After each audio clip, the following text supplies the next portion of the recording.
నెల్లూరులోని అంబేద్కర్ భవన్లో ఎంఆర్పీఎస్ ఉమ్మడి నెల్లూరు జిల్లా ముఖ్య కార్యకర్తల సమావేశం ఘనంగా నిర్వహించారు. ఈ కార్యక్రమానికి ముఖ్య అతిథిగా ఎంఆర్పీఎస్ రాష్ట్ర అధ్యక్షులు పానుగంటి సాలంరాజు మాదిగ హాజరై కార్యకర్తలను ఉద్దేశించి ప్రసంగించారు. ఈ సందర్భంగా ఆయనకు ఘన సన్మానం నిర్వహించారు. సమావేశానికి ఎంఆర్పీఎస్ రాష్ట్ర ప్రధాన కార్యదర్శి కొలకట్ల రమేష్ మాదిగ అధ్యక్షత వహించారు. కార్యక్రమంలో జాతీయ ప్రధాన కార్యదర్శి బెల్లంకొండ గోపి మాదిగ, జాతీయ ఉపాధ్యక్షుడు పొడిచెర్ల రాజు మాదిగ, యువసేన జిల్లా అధ్యక్షులు బద్దిపూడి వివేక్ మాదిగ, జిల్లా ఉపాధ్యక్షులు ఇండ్ల సుధాకర్ మాదిగ తదితరులు పాల్గొన్నారు.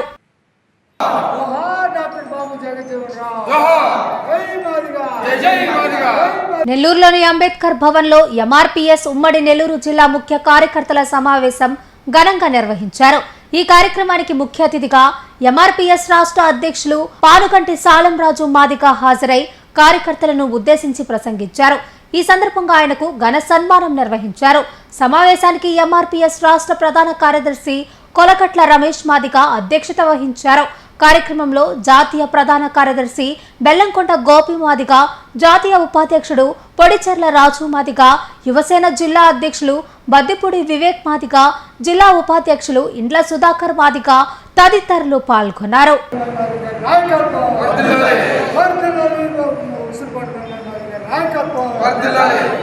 ఈ దేశంలో ముస్లింలకి మక్కా ఎలానో, క్రైస్తవులకి జెరూసలేం ఎలానో, హిందువులకి వెంకటేశ్వర స్వామి గుడి ఎలానో, అలానే మాదిగలకు కూడా ఒక పుణ్యక్షేత్రం ఉంది. ఆ పుణ్యక్షేత్రమే ఈదుముడి పుణ్యక్షేత్రం, ఈదుముడి గ్రామం.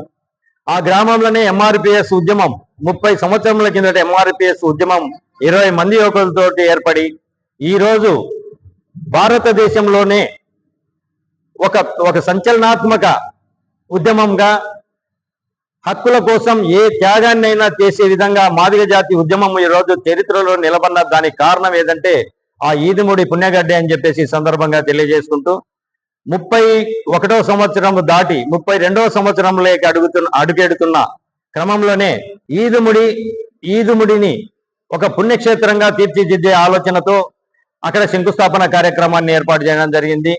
దీనికి కారణం ఈ 30 సంవత్సరాల ఉద్యమంలో వర్గీకరణ అంశంలో ఎంతో మంది వాళ్ళ జీవితాలను పణంగా పెట్టి పోరాడిన నేపథ్యంలో ఎంతో మంది వాళ్ళ కుటుంబాలను, బిడ్డలను పోగొట్టుకొని ఆత్మాహుతి దళాలుగా మారి గాంధీ భవన్ సంఘటనలో తెలవన్ల రవి, అక్కడ దామోదరు, వీళ్ళందరూ సుమారుగా ఒక 10-15 మంది మాదిగ బిడ్డలు వాళ్ళ ప్రాణాలను తృణప్రాయంగా వర్గీకరణ అంశం కోసం వదిలిన నేపథ్యంలోనే వాళ్ళందరి జ్ఞాపకాల కోసమే ఆ ఊరిలో ఒక పెద్ద మైదానంలో వాళ్ళ విగ్రహాలను కూడా స్థాపించే పుణ్య కార్యక్రమాన్ని ఏర్పాటు చేస్తున్నాం. అదే క్రమంలో మాదిగ జాతిలో ఉన్న పెద్ద నాయకులను కూడా ఆ వేదిక మీదకి తీసుకొని రావడం జరుగుతుంది.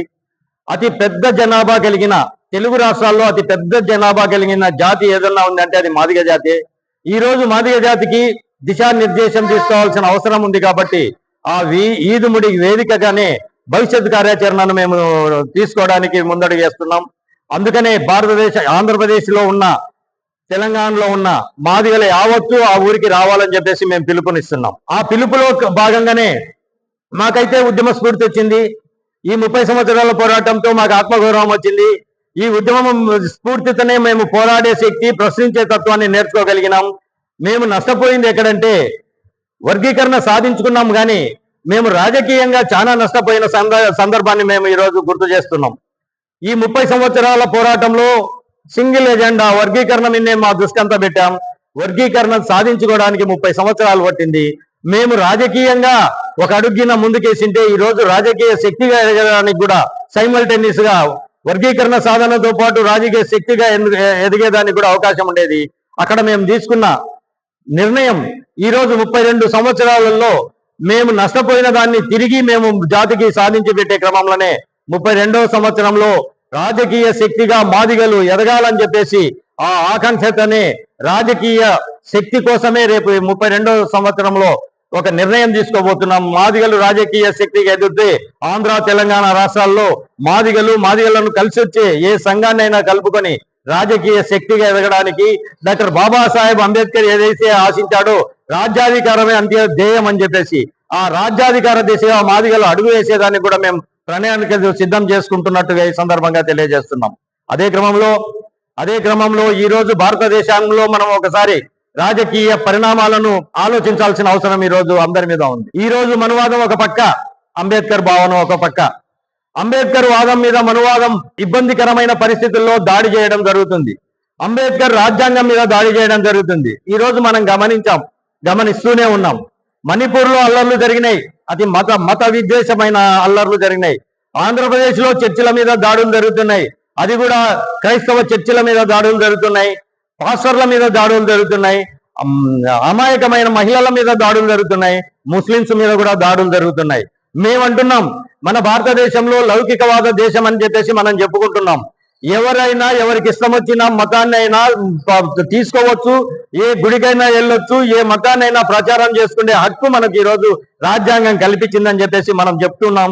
అజెండాలో 2 అంశాలు తీసుకొని, ఒకటి జూలై 7న ఎంఆర్పిఎస్ 32వ ఆవిర్భావ దినోత్సవాన్ని విజయవంతం ఏ విధంగా చేసుకోవాలనేది, అదేవిధంగా దళితులపై క్రైస్తవులపై జరుగుతున్న దాడులను ఏ విధంగా మనం తిప్పుకొట్టాలి, ఏ విధంగా మనం ఆర్టికల్ 25 కాపాడుకోవాలని చెప్పేసి ఈ సందర్భంగా అన్నగారు సూచనల మేరకు ఈ కార్యక్రమం ఇక్కడ జరిగింది. అదేవిధంగా సమీకరణలు ఏ విధంగా చేసుకోవాలని చెప్పేసి ఆయన మాకు ఒక విశ్లేషణ చేయటం కూడా, ఒక సూచనలు చేయటం కూడా జరిగింది. అందుకని రేపు జూలై 7వ తారీఖున మాదిగల పుణ్యక్షేత్ర శంకుస్థాపన కార్యక్రమానికి మాన్య శ్రీ ఉసిరిపల్లి బ్రహ్మయ్య మాదిగ గారి నాయకత్వంలో వేలాది మందిగా ఈ జిల్లా నుంచి తరలిరావాలని మాకు రాష్ట్ర అధ్యక్షులు పిలుపునివ్వడం జరిగింది. అందులో భాగంగా మాకు ఇట్లా ఈ కార్యక్రమాన్ని మాకు నిర్దేశించి జిల్లాలో ఏ విధంగా ఎంతమందిని తీసుకురావాలా, ఏ విధంగా రావాలని దాని మీద మాకు సమీక్ష కూడా నిర్వహించడం కూడా జరిగింది.